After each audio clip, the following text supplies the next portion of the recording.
कभी सोचा है कि पत्थर भी कहानियां कह सकते हैं? जी हां, भारत के ओडिशा में 13वीं सदी का एक ऐसा अजूबा है जो सिर्फ पत्थर की एक शानदार इमारत नहीं, बल्कि इंजीनियरिंग का एक जीता जागता चमत्कार है। आज बात हो रही है कोणार्क सूर्य मंदिर की, एक ऐसी कहानी जो पत्थरों पर हमेशा के लिए तराश दी गई है।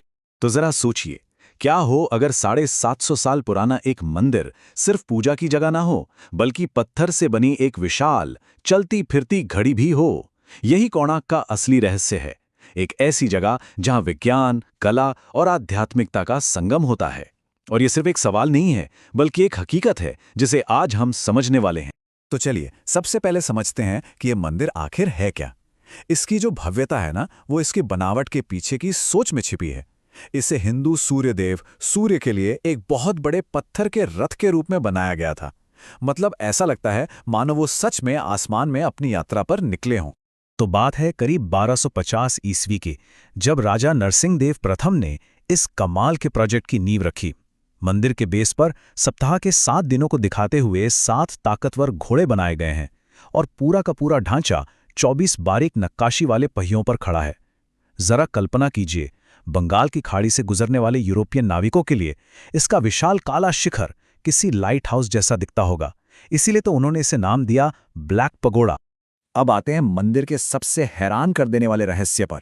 ये जो 24 पहिए हैं ना, वो सिर्फ सजावट के लिए नहीं है। यहीं तो छिपा है कोणार्क का असली जादू। ये असल में एक विशाल और एकदम सटीक घड़ी का हिस्सा है। यही है वो 24 पहिए। हर एक का व्यास मतलब डायमीटर करीब 12 फीट है। और ये सिर्फ दिन के 24 घंटों को नहीं दिखाते, इनकी खासियत तो कुछ और ही है। इनमें से हर एक पहिया अपने आप में एक धूप घड़ी है। कमाल है ना। अब इसे समझने के लिए हमें समय की एक पारंपरिक भारतीय इकाई को जानना होगा, प्रहर। देखिए, पहले के जमाने में दिन को 8 प्रहर में बांटा जाता था और हर प्रहर होता था 3 घंटे का। अब देखते हैं कि ये पहियों पर कैसे काम करता है। और देखिए, इससे समय बताना कितना आसान था। हर पहिए में 8 मोटी मोटी तीलियां हैं जो दिन के 8 प्रहरों को दिखाती हैं। जैसे जैसे सूरज घूमता, पहिए के बीच की धुरी की परछाई इन तीलियों पर पड़ती और बस पता चल जाता कि कौन सा प्रहर चल रहा है। लेकिन कहानी यहीं खत्म नहीं होती। 2 तीलियों के बीच में 30 मनके या बीड्स बने हैं।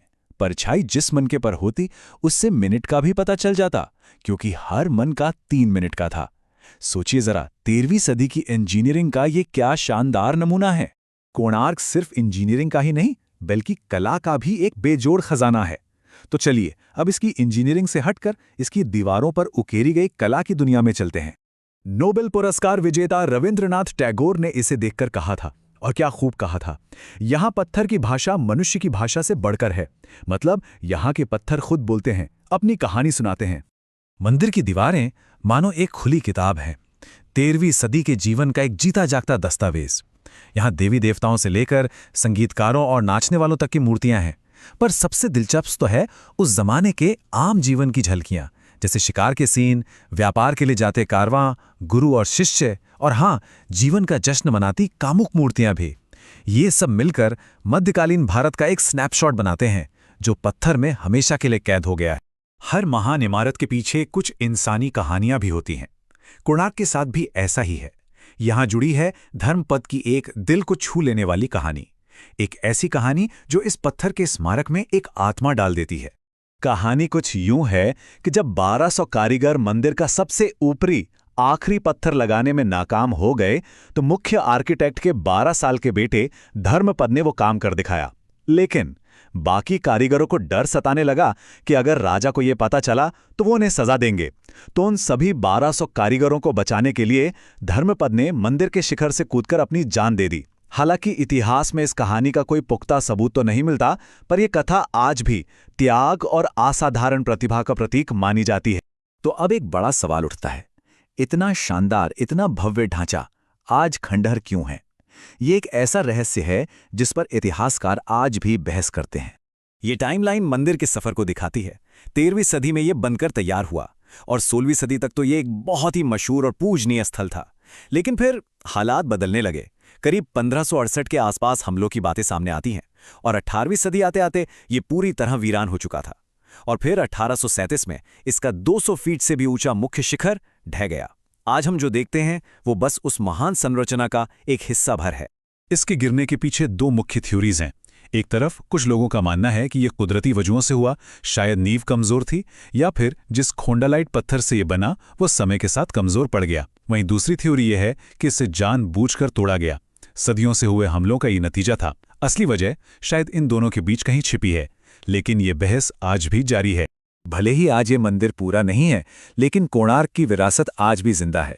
ये सिर्फ एक टूटा फूटा स्मारक नहीं, बल्कि एक जीवंत सांस्कृतिक प्रतीक है। इसका असर आज भी हर तरफ देखा जा सकता है। 1984 में इसे यूनेस्को वर्ल्ड हेरिटेज साइट का दर्जा मिला, जो पूरी दुनिया के लिए इसके महत्व को बताता है। ओडिशा का जो राज्य प्रतीक है, योद्धा और घोड़ा की मूर्ति, वो भी यहीं से ली गई है। और शायद सबसे बड़ी पहचान, कोणार्क का यही पहिया भारत के 10 रुपए के नोट पर छपा है। मतलब ये हर दिन लाखों लोगों के हाथों से गुजरता है। तो आखिर में कोणार्क सिर्फ एक मंदिर नहीं है, ये समय को भी चुनौती देने की इंसानी कोशिश और कला का एक जीता जागता सबूत है। और ये हमें एक बहुत गहरे सवाल पर सोचने के लिए मजबूर करता है। आखिर वो क्या चीज़ है जो इंसानों को ऐसी महान चीज़ें बनाने के लिए प्रेरित करती है, जो समय को भी मात दे दें? शायद इसका जवाब हमें इन पत्थरों की खामोशी में ही मिल सकता है।